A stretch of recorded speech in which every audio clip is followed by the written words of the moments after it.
This is something that I find incredibly fascinating, being kind of the token millennial, right, in the room. So I'm going to go in reverse and start with you, Mr. Wyatt, talking about the gaming industry. So 2019, we were looking at the gaming industry doing about $260 billion in total economic output, right?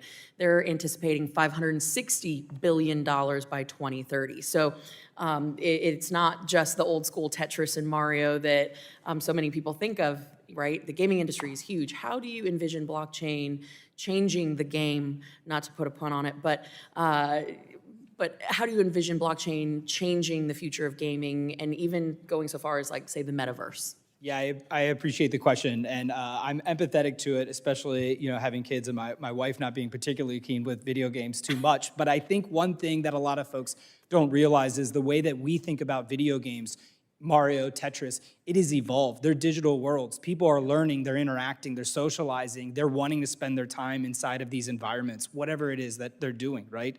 And there's obviously a variety of things. So with this is people want to spend money where they're spending time. That's a very natural behavior for anyone to do. And so whether you're a kid or an adult that are interacting in these digital worlds, that's important. So therefore, you see a lot of digital goods being purchased inside of these games, whether it's a cosmetic item for you to have some representation in game or whatever the case may be. As you pointed out, it's generating hundreds of billions of dollars. YouTube is one of the largest verticals in the business.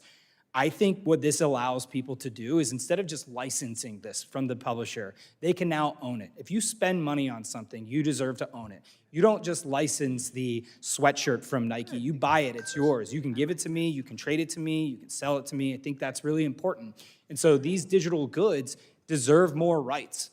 People are spending a lot of money on it. They deserve more autonomy on how these things can be used. There is no better way to solve for that than putting these on open blockchain protocols. I appreciate that. Thank you. Mr. Sudler, did I say that correct? Yes, that's correct.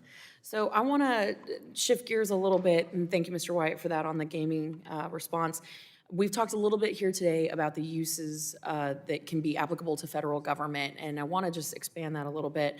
How do you foresee, and I'm running out of time, but blockchain technology, how could that be used for, say, foreign aid, particularly in countries where we don't have the most sophisticated financial systems, we don't have necessarily the means. How can we utilize the technology today to utilize foreign aid more effectively utilizing blockchain?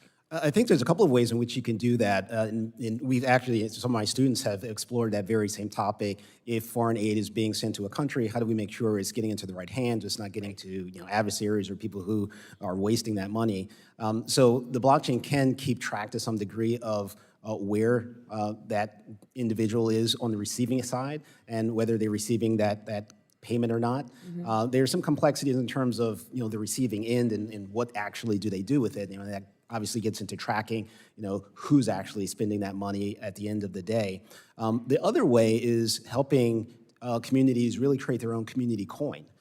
So if you go into that country and say, we're going to help set up some infrastructure where maybe there's a community coin, allows for self-organization, allows for some particular region to have an internal economic system based on a coin that is well structured, has some rules in terms of how it's used. That could be a way of aiding some group outside of this country without necessarily just sending money, but actually helping to build an economy. And to take that one step forward or further, how do you foresee us using blockchain to prevent waste, fraud, and abuse and cut down costs with federal programs, things like SNAP, EBT, et cetera? Yeah, if you have something like SNAP on a blockchain, now you're starting to track whether an individual is using those particular services appropriately. And this does get into identity itself, really tracking the individual who's using those particular programs and some of their activities on the blockchain. That does get into a new area of technology of identifying a person on the blockchain itself, and some unique identifier that would track their identity on the blockchain and then how they're using some of the federal programs that they are allowed to use. So we're looking very closely at identity. Obviously, that gets into a lot of privacy and how do we do that correctly. But there certainly is that type of use case that has some potential.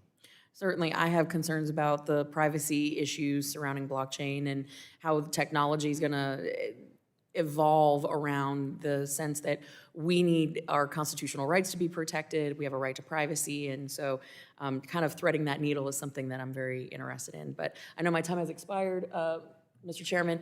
I'll follow up with the remainder of my questions for the record. And thank you to our witnesses again. I yield.